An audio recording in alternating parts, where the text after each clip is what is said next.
So, ayan guys, nandito na kami sa hotel namin. Dito na kami matutulog. Andito ulit kami guys sa Hanoi. Ayan, nandito na kami. Ayan, bumababa pa sila dun sa sasakyan namin. Ayan, si Talia. Ako naman guys is nag-aasikaso ako ng booking namin. So, ayan si Nathaniel. Ayan, si ate Nat. Uy, yung teddy bear. Hinila nyo, ate. Hinila yung teddy bear. Nathaniel. Pinanggigila na naman ng daddy. Ganyan niya manggigil kahit sa akin. Tapos meron silang complimentary na ano. Ayoko naman ng ganito. Kukulit na mga baby ko. Ano yun, Nathaniel?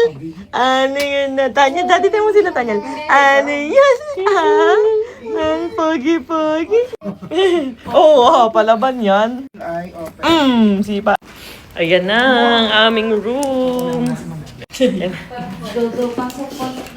Asan ang kwarto?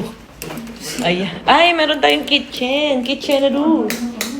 O, diba? May laundry. Pwede maglaba.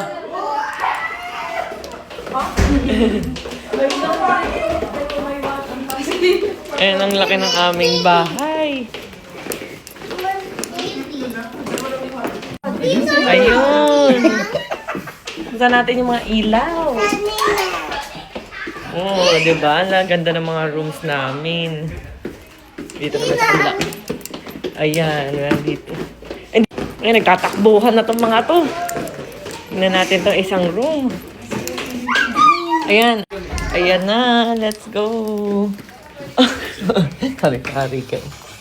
Tingnan natin yung ano. Tingnan natin. Oh, may bathtub.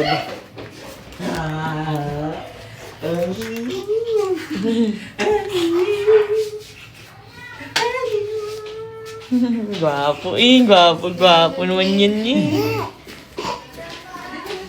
So, ay makakapagpahinga na guys. Grabe, alam nyo ba guys, 6 hours halos kami bumiyahe. Parang 5.5 ata sa to Hanoi. So, nandito na ulit kami.